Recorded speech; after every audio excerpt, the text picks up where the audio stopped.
ഈ ഭൂമിയിൽ ഒന്നും ചെയ്യാൻ കഴിവില്ലാത്ത ഒരു ദൈവത്തിന് അല്ലെങ്കിൽ ഒരു മതവിശ്വാസത്തിന് സ്വർഗത്തിൽ എന്ത് വാഴക്ക ചെയ്യാനാ പറ്റുന്നത്? നിങ്ങൾ ഇന്ന് തേണ്ടിത്തരം കാണിക്കുന്ന ഒരുത്തനെ ഇവിടെ ശിക്ഷിക്ക് കാണിച്ചതാ.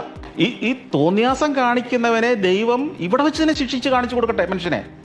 അപ്പൊ അവിടെ നിൽക്കില്ലേ ആ തോന്നിയാസങ്ങൾ ഇല്ലേ? ഇപ്പം കുറേ അധികം ആൾക്കാർ പറയും കർമ്മ എന്ന് പറയുന്ന ഒരു സാധനമുണ്ട്. കർമ്മ എന്ന് പറയുന്ന ഒരു തേങ്ങയൊന്നും ഇല്ല. എത്ര ആൾക്കാരുണ്ട്, നിങ്ങൾ കണ്ടിട്ടുള്ള എത്ര ആൾക്കാരുണ്ട് നരകിച്ച് മരിക്കുന്ന ആൾക്കാർ നിങ്ങളുടെ മുൻപിൽ തന്നെ ഉണ്ടാവും. ജീവിതത്തിൽ എന്നും കഷ്ടപ്പാടും ബുദ്ധിമുട്ടുമായിട്ട് പ്രാർത്ഥനയും പരിവട്ടമായിട്ട് നടന്നിട്ട് മരിച്ച ആൾക്കാർ. ഇപ്പം ഞാൻ ഒരു എക്സ്പീരിയൻസ് ആദ്യം തന്നെ പറഞ്ഞല്ലോ. ഇപ്പം ഇവരാരും തെറ്റ് ചെയ്ത ആൾക്കാരല്ല, ഇവരെല്ലാം കഷ്ടപ്പെട്ട് ജീവിച്ച ആൾക്കാരാണ്. ഇനി മുൻജന്മ പാപം എന്ന് ചില ആൾക്കാരെടുത്ത് പറയും. അതെന്തൊരു തോന്നിയാസാടി. നമ്മൾ ഈ ജന്മത്തിൽ മര്യാദയ്ക്ക് ജീവിക്കുകയും ചെയ്തു, കാരണവന്മാർ ചെയ്ത പാപം കൂടെ നമ്മുടെ തലക്കെട്ട് ഇട്ട് തരാൻ വേണ്ടി എന്തോരുത്തനാണ് മുകളിലിരിക്കണത്. അതേപോലെ തന്നെ മക്കൾക്ക് ശാപം കിട്ടും. ഞങ്ങൾ കോമഡി ആയിട്ട് പറയാറുണ്ടായിരുന്നു സുഹൃത്തുക്കൾക്കിടയിൽ, ഇങ്ങനെയൊക്കെ കാണിക്കടാ, നീ ഇങ്ങനെയൊക്കെ എന്നോട് ചെയ്യടാ, നിന്റെയൊക്കെ കൊച്ചിൻ്റെ ചന്തിയിൽ കരപ്പം വരൂടാ എന്നൊക്കെ പറയുമായിരുന്നു. ഒന്ന് ആലോചിച്ച് ചോദിക്കുക, ദൈവം എന്തൊരു ക്രൂരനാണ്.